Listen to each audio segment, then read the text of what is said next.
Sanibonani wey'ngane zakwethu, ake nginibelele phinde futhi nginamukele kuyona i-channel ehamba phambili i-Radio Ingeza. La magama ngimfeza ngintuthu ngakhumalo bathi la sibona amagumede. Mothi mhlawumbe usemusha kuleli khasi, ngizophinde ngicele nje show ukuthi uyasubscribe, ungakhohlwa ukukhomenta nokulayikha nokushera, okuyikhona okukhulu kunakho konke. Wey'ngane zakwethu, sishiya abantu abaningi bedumela izindaba zokudlula emhlabeni kwensizwe besencane kakhulu laphana ezalwa umculo amaskandi waseBergville ukhotha-ke laphana-ke wey'ngane zakwethu insizwa inkunzi avava. Kulindele ukuthi-ke bekulindele ukuthi ikhiphe laphana i-single track yayo laphana insizwa ebithanda abantu abaningi ekwazisi besencane kakhulu. Iy'ndaba-ke ngane zakwethu zokudlula emhlabeni laphana zilokhu kanjalo amazwi okudlulisa ukudumala kubacula amaskandi abasebamkantshubomvu. uNjabulo Langa ubhalele ukuthi yazi yabuhlungu indaba khotha phephisa mfowami nomndeni wonke kanye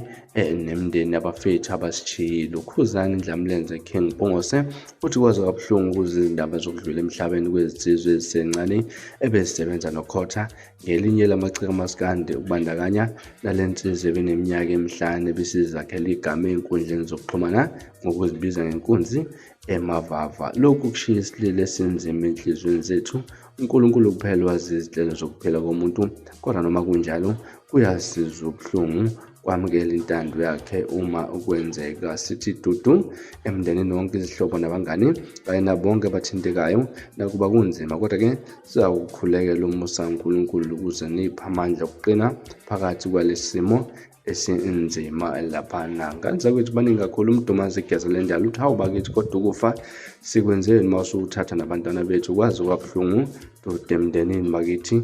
Ubhale kanjalo. Maskandi promotion ukunza avava bese mncane kakhulu waseyafaka u-heartbroken. Baningi kakhulu wey'ngane zakwethu-ke omayogathi izolo silale ngey'ndaba ezimbi ezibuhlungu zokudlula emhlabeni kwafethu abasebenza nokhotha, kuhlanganisa nomfanyana odume inkunzi avave. Yonke into ezwisa ubuhlungu. Siyacela uNkulunkulu akhumbule imindeni elahlekele, ayiduduze, ayibophe ngebhandi linye lenduduze amanxeba apholisi ezisiza lapho ukhotha sikhalisana kanye naye sisonke kulo buhlungu nobumnyama abhekane nabo. Ngane zakwethu alukangene njalo kuyimanje laphana amaphosta afika kubafowethu laphana abacula endimeni yomculo ukamaskandi. Nathi wey'ngane zakwethu si-Radio Inkeza sokwale sokukhulu kuzolana nalo mndeni wakakhotha. Sithi nje rest in peace kwinsizwa ekade sisebenza nawo ukhotha, kuba le nsizwa besencane kakhulu inkunzi emavava. Rest in peace.